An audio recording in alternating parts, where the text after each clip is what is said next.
രാത്രി 11-ന് ശേഷം ഗ്രാമത്തിലെ പഴയ റെയിൽവേ സ്റ്റേഷനിൽ ആരും പോകാറില്ല.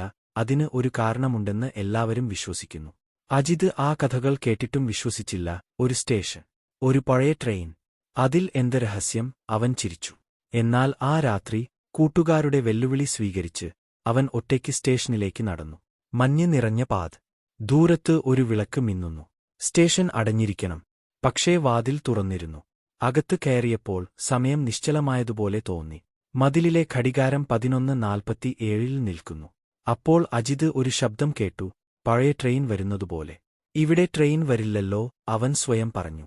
പക്ഷേ പാളത്തിൽ ഒരു പഴയ കറുത്ത ട്രെയിൻ നിൽക്കുകയായിരുന്നു. വാതിൽ തുറന്നു.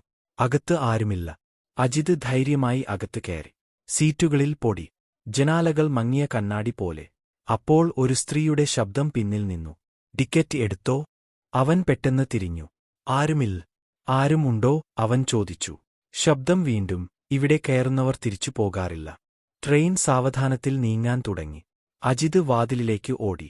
പക്ഷേ പുറത്തേക്ക് നോക്കിയപ്പോൾ സ്റ്റേഷൻ ഇല്ല, അതിന്റെ പകരം അനന്തമായ ഇരുട്ട്. അപ്പോൾ അവൻ ശ്രദ്ധിച്ചു, ഓരോ സീറ്റിലും ആരോ ഇരിക്കുന്നു. മുഖം കാണാനാവില്ല, നിഴലുകൾ മാത്രം. ഒരു നിഴൽ പതുക്കെ തല തിരിച്ചു. അതിന്റെ കണ്ണുകൾ മാത്രം തെളിഞ്ഞു. നീയും ഇനി യാത്രക്കാരൻ, അത് ചിരിച്ചു. ട്രെയിൻ വേഗം കൂട്ടി. അജിത് നിലവിളിച്ചു, പക്ഷേ ശബ്ദം പുറത്തേക്ക് എത്തിയില്ല. അടുത്ത ദിവസം രാവിലെ ഗ്രാമത്തിൽ ഒരു വാർത്ത പടർന്നു. അജിത് മരിച്ചിരിക്കുന്നു.